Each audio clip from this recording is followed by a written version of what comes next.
Aladdin and the Wonderful Lamp.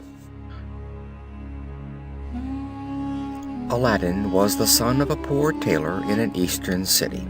He was a spoiled boy and loved play better than work, so that when Mustapha, his father, died, he was not able to earn his living, and his poor mother had to spin cotton all day long to procure food for their support. But she dearly loved her son, knowing that he had a good heart, and she believed that as he grew older he would do better, and become at last a worthy and prosperous man.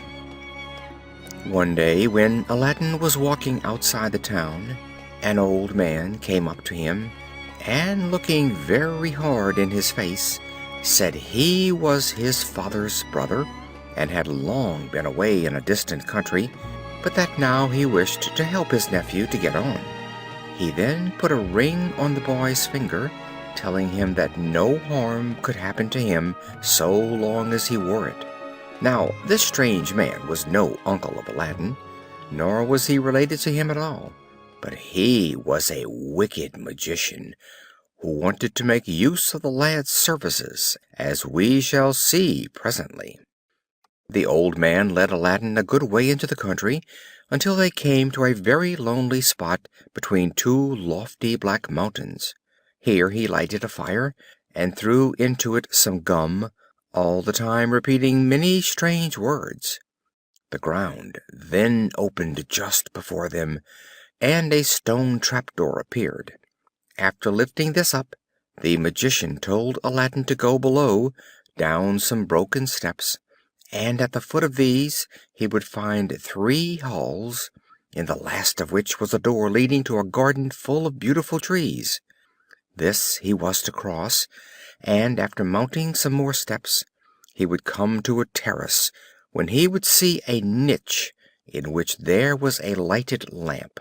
He was then to take the lamp, put out the light, empty the oil, and bring it away with him. Aladdin found all the magician had told him to be true. He passed quickly but cautiously through the 3 halls, so as not even to touch the walls with his clothes, as the magician had directed. He took the lamp from the niche, threw out the oil, and put it in his bosom. As he came back through the garden, his eyes were dazzled with the bright colored fruits on the trees, shining like glass.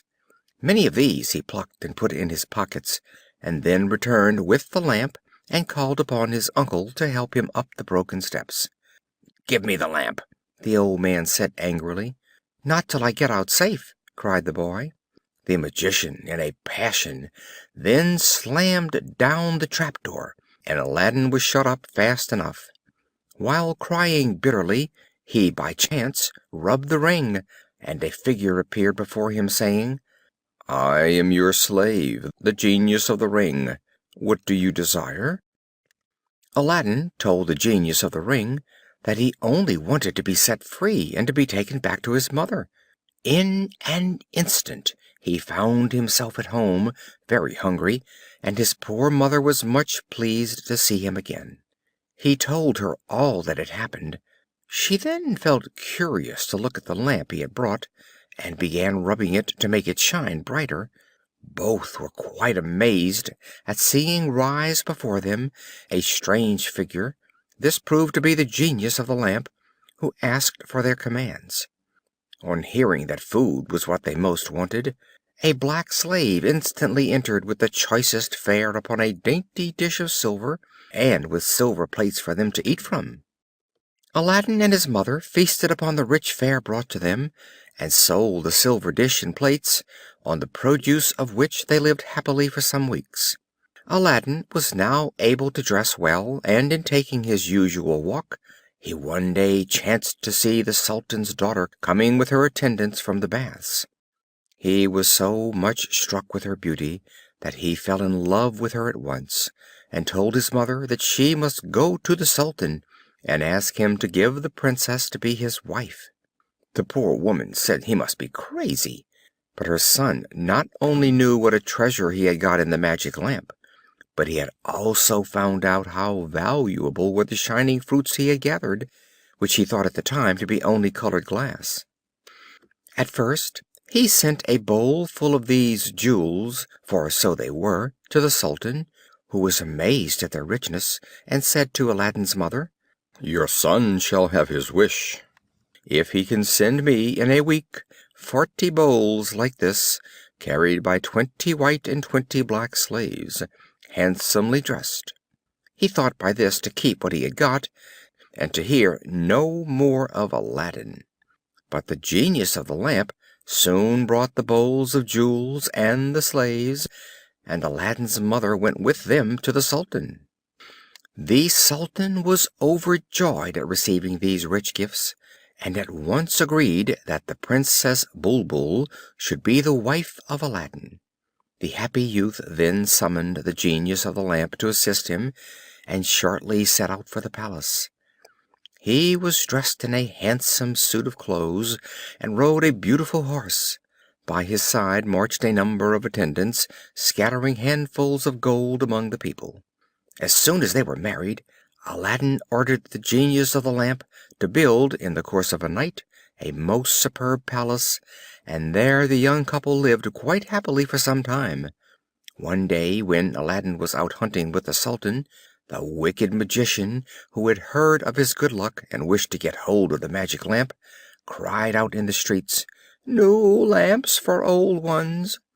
A silly maid in the palace heard this, got leave of the Princess to change Aladdin's old lamp, which he had seen on a cornice where he always left it, for a new one, and so the magician got possession of it. As soon as the magician had safely got the lamp, he caused the genius to remove the palace and Bulbul within it to Africa. Aladdin's grief was very great, and so was the rage of the Sultan at the loss of the Princess, and poor Aladdin's life was in some danger, for the Sultan threatened to kill him if he did not restore his daughter in 3 days.